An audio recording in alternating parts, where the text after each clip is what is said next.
हमारे सभी प्रजापति भाइयों को बाल योगी रौनक शास्त्री का प्यार भरा नमस्कार। आज बातों को आप लोग भूल गए हो, ये सिर्फ आपके लिए है। आप कौन है, क्या चीज है, आज मैं आपको बताऊंगी।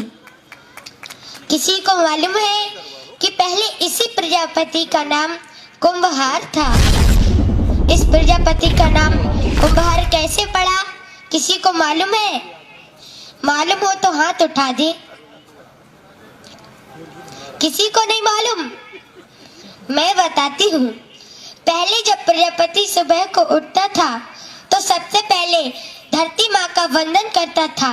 कहता था, हे सूर्य भगवान, हे चंद्रमा भगवान, हे जल देवता, हे वायु देवता, सभी को याद करते हुए कहता था, मुझे धरती की तरह धैर्यवान बनाना और सूर्य की तरह समय का पाबंद बनाना, चंद्रमा की तरह शीतल बनाना और जल और वायु की तरह मैं इस धरती के हर एक जीव के काम आऊं।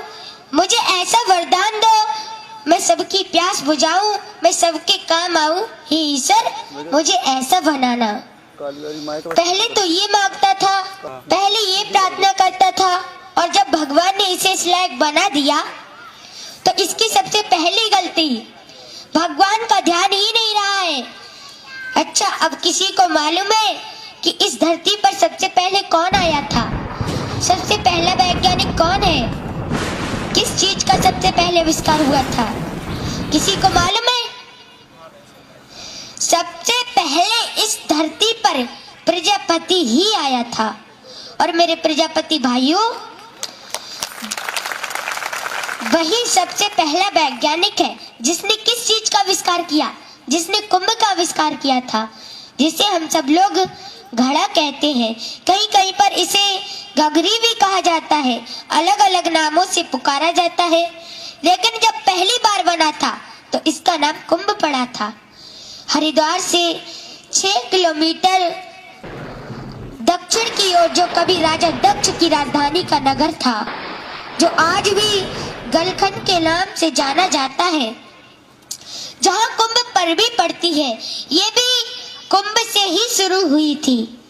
और गलखंड के रहने वाले एक प्रजापति को भगवान विष्णु ने अपना चक्र दिया था, जिसका उसने अपना चाक बनाया था। और भगवान शंकर ने अपना त्रिशूल, अपनी पिंडी दी थी। पिंडी पर उस चक्र को रखा था और त्रिशूल से उसे घुमाया था। और मेरे प्रजापति भाइयों, भगवान ब्रह्मा ने अपनी जनेऊ और अपना जल का भरा कमंडल दिया। कमंडल में जो जल था उससे मिट्टी को गीला किया और उस जनेऊ से कुंभ को काटा था।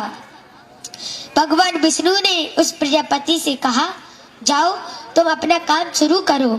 तो उसने पहले ही बार में इतना सुंदर कुंभ बनाया, इतना सुंदर घड़ा बनाया कि भगवान उसे देख कर के खुश हो गए। भगवान बोले, तुमने इसे कैसे बनाया? तो उस प्रजापति ने क्या कहा? उसने कहा, प्रभु, जैसे आपने मुझे 5 तत्वों से मिलाकर बनाया है, वैसे ही मैंने इस कुंभ को 5 तत्वों से मिलाकर बनाया है। कैसे? जल, वायु, अग्नि, आकाश और धरती।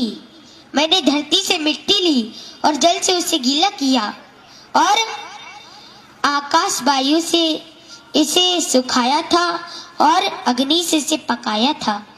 भगवान इतने खुश हुए कि उन्होंने एक सुंदर सा हार अपने हाथ में लिया और उसको बाहर के डाल दिया। तो उसी समय उसका नाम भगवान ने कुंभहार रखा। कुंभ का नाम पहले और हार का बाद में, दोनों शब्दों को जोड़ दिया तो हो गया कुंभहार। और उसी वक्त भगवान ने उसे ये वरदान दिया कि चाहे कोई भी पूजा हो, हर काम में तुम्हारी कुंभ की हर किसी को आवश्यकता पड़ेगी। तुम्हारी पूजा के बगैर कोई पूजा संपूर्ण नहीं होगी। तुम्हारी इस कुंभ का जल पी करके लोग अपनी सांसें लेंगे। और तुम्हारे कुंभ के बगैर कोई भी पूजा संपूर्ण नहीं होगी। अब चाहे वो मृत्यु हो या जन्म हो, शादी हो या सजा हो। और मेरे प्रजापति भाइयों, ये सच बात है, तुम जिस विवाह में नहीं जाओगे तो इसका विवाह तुम्हारे कलश, तुम्हारी पूजा के बिना कभी पूर्ण नहीं होगा। इसीलिए आप जरा सोचो, आप कौन हो, फिर भी आप भिखारियों की तरह जी रहे हो। अरे आपको नहीं मालूम है आप कौन हो? आप राजाओं के राजा हो और शेरों के शेर हो, इस संसार की जड़ें हो।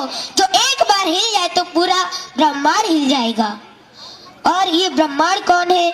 ये ब्रह्मांड आदि प्रजापति ब्रह्मा है। ब्रह्मांड भी प्रजापति ही है और इसके रचयिता दक्ष प्रजापति है। ये भी प्रजापति है, यानी कि ब्रह्मांड भी प्रजापति है और उसका रचयिता भी प्रजापति ही है। और मेरे प्रजापति भाइयों, आप फिर भी अपना सर झुका कर जी रहे हो।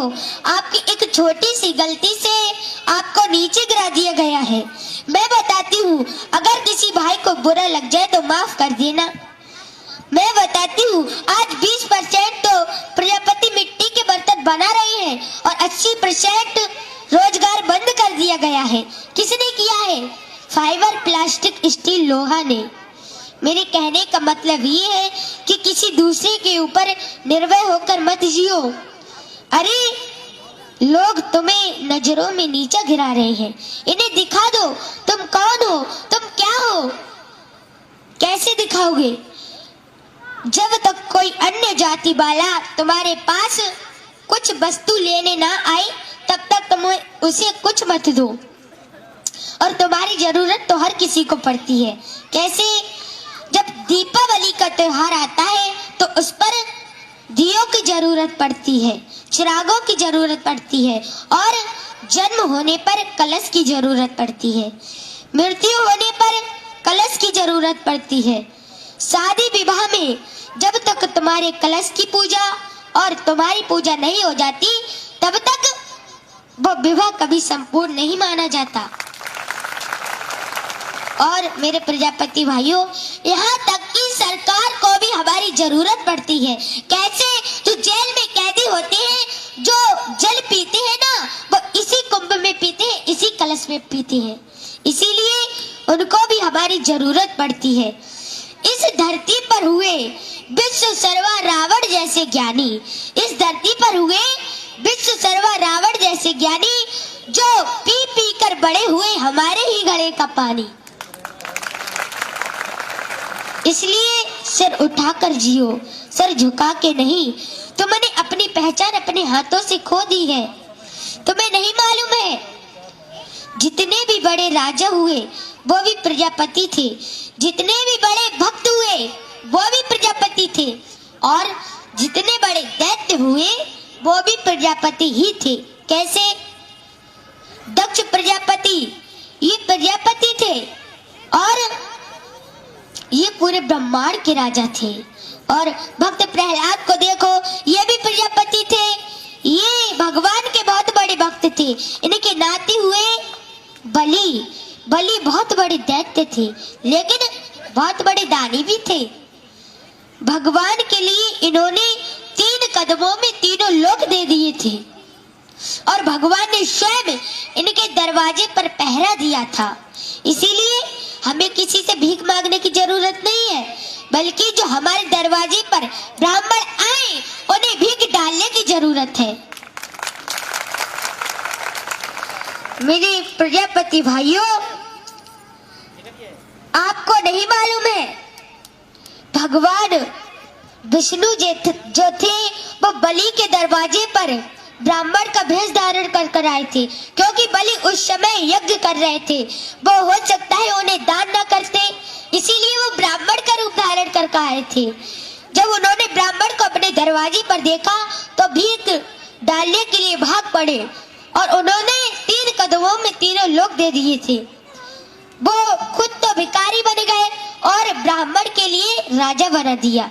इसीलिए आज हम ब्राह्मण को दान करते करते भिखारी बन गए, वो सेठ बन गए, इसीलिए आज हम पर क्रोध करते हैं। अरे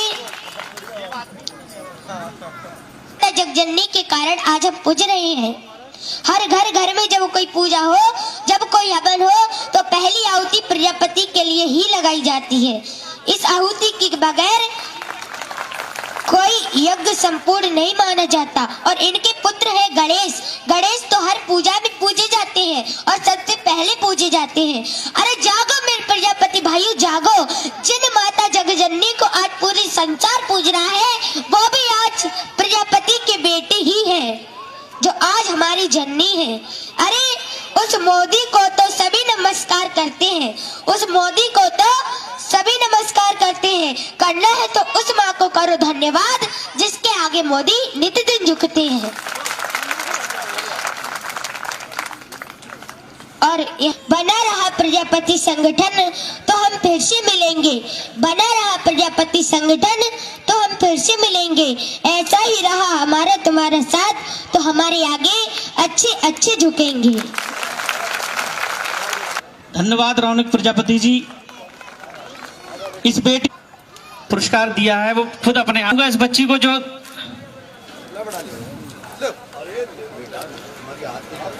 ये बेटी हमारे समाज का गौरव है, जो जिसे इतनी अल्प आयु में हमारे समाज के आ चुके हैं। राष्ट्रीय प्रजापति महासंघ की तरफ से उनका भी स्वागत है, वंदन है, अभिनंदन है।